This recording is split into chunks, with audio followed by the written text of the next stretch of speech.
Ladies and gentlemen, welcome back to the channel. I hope you're having a wonderful one out there. A fabulous late morning that it is over here. Hope that you guys are doing well. Let us dive into a little Brian Eno. How about that?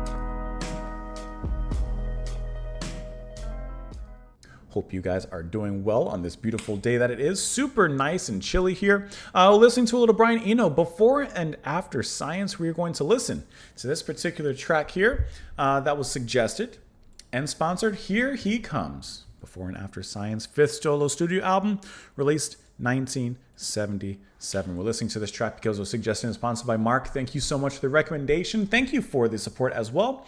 Listen, this is an album that I've had on my list for a while, and it's definitely an album that's going to be, well, let me not make promises.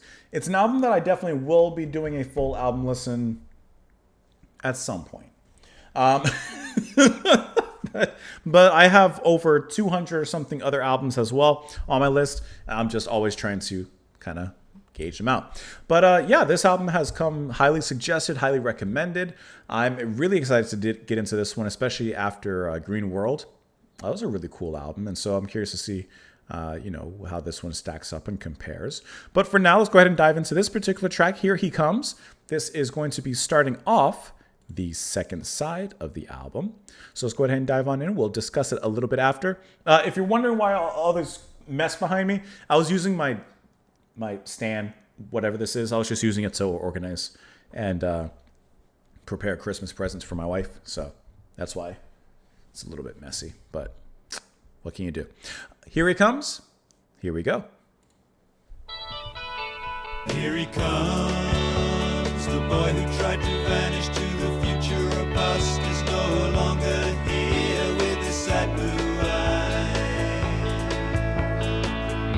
It's good to hear it, again. Here he comes, he floated away, and as he rose above reason, he rose above the clouds, he was 7 feet high. It's kind of a late 60s psychedelic sound to it. Here he comes, the night is like a glove and he's floating like a dove that catches the wind in the deep blue sky.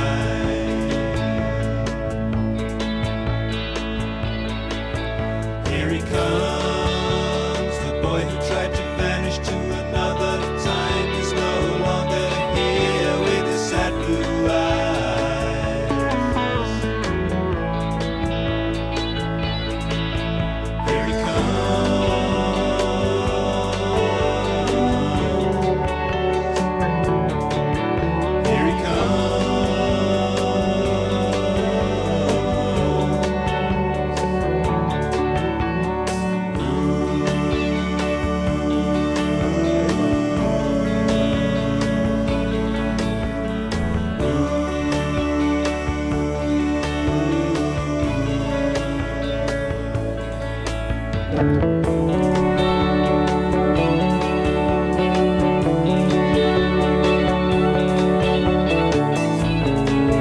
I like how the guitar and these effects are swirling around the bass line.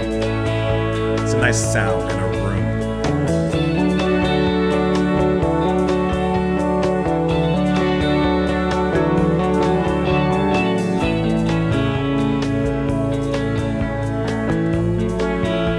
This little bend.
checking out each other's supplies and looking at the eyes of all the others standing in the line.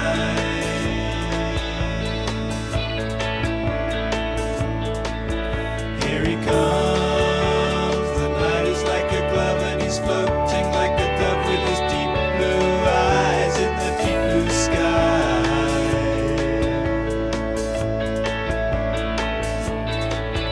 Here he comes, the boy who tried to vanish to the future or past is no longer alone among the dragonflies.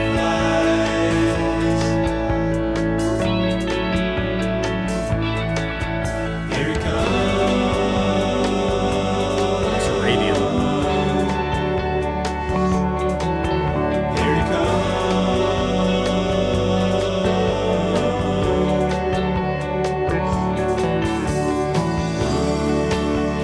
I love when it changes into this change drums.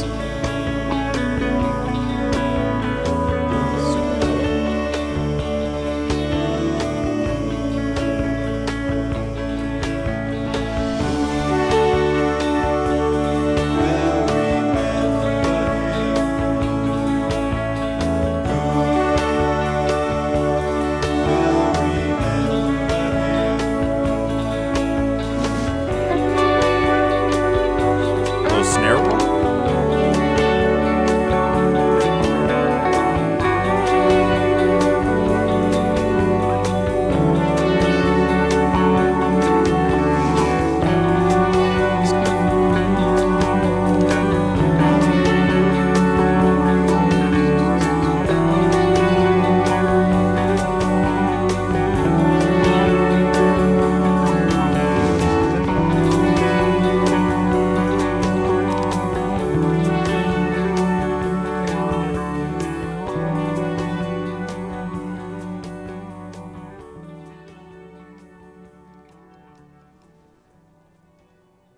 What a lovely track for myself, like, as a re-entering into Eno's sphere, so to speak. It's nice to kind of be eased into a track like this, always the experimentation and stuff, but sometimes probably just wants to play something very mellow, very melodic, and kind of chill. And I think that this track definitely establishes that. This is the opening track, like I said, on the second side of the album, so I couldn't tell you what precedes it, but this is a nice kind of re-entry point in the album when you flip the disc.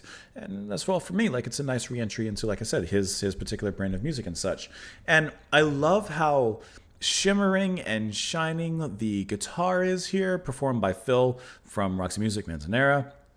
And then all of these synths and keys that just kind of gently and lightly dance right around all the music there. I love the bass solo. I guess you could call it a solo in a sense. It's not like a show-offy kind of solo. It's more of a breakaway than anything. But regardless, the bass is definitely taking lead and definitely the centerpiece of that particular break. And that is going to be performed by... There's a lot of musicians here, so I'm just looking through. I'm 99% sure that that's going to be Paul Rudolph on the bass there. And I really like how... I use this term or this metaphor, I suppose, sometimes, but I think that here it's actually a perfect place.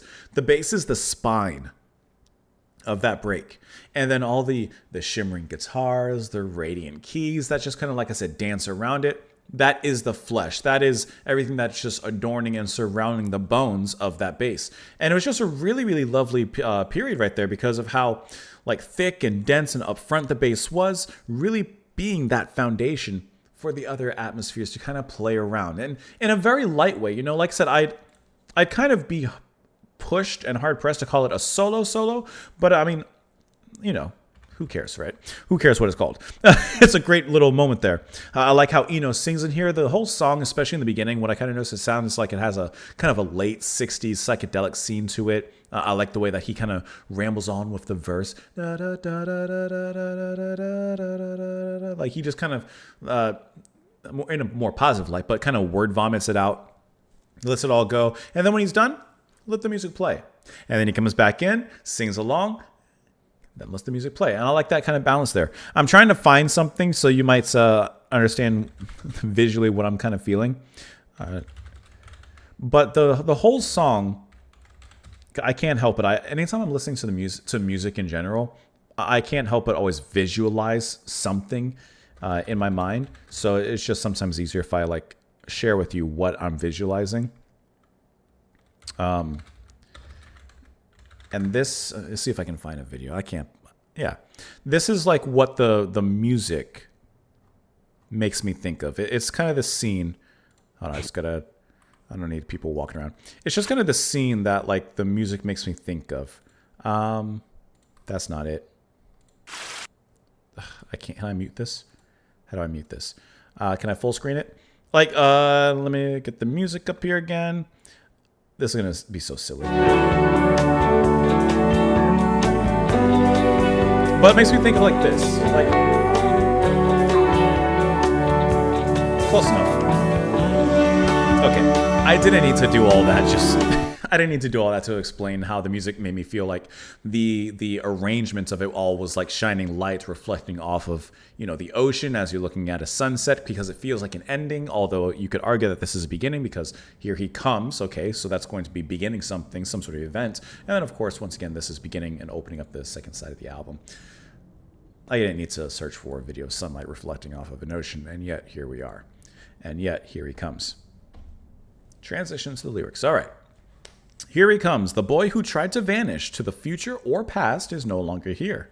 With his sad blue eyes, here he comes. He floated away as he rose above reason. He rose above the clouds. He was 7 feet high. Here he comes. The night is like a glove, and he's floating like a dove that catches the wind in the deep blue sky.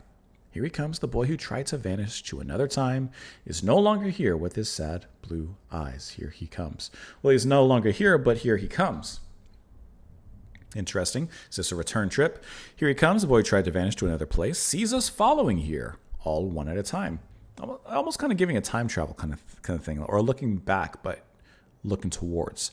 Here he comes, and we're checking out each other's supplies and looking at the eyes of all the others standing in the line. Nice like a glove, floating like a dove. The boy tried to vanish. He's no longer alone among the dragonflies. Who will remember him? Okay, so can I tell you? I can't help but read this, and before I click on these annotations to see, I can't help but read this and feel like this is Eno perhaps talking to himself, maybe even talking to his past self, his younger self, as the boy who tried to vanish, and maybe now he's kind of finding himself as he's saying, here he comes. So kind of a reflective looking back on his youth, maybe how things were, and also realizing how far he's come. Perhaps. That's how I read that. It says the reoccurring refrain, here he comes, but the rest of the lyrics all are about the opposite, right? He left. He's not coming. Seems to be some sort of savior or messianic figure, but he seems to want only to get away from the people quasi-worshipping him and quasi-praying to him come. I can see it. What about this one? Same thing? Yeah, pretty much the same thing. I really read this as kind of self-serving and autobiographical in this particular case. Now, I don't know anything about Eno in his personal history or anything like that. I haven't looked into him like in that regard. Nothing beyond musically. But I can't help but read it in this particular fashion. Whether that's fashionable or out of fashion remains to be seen.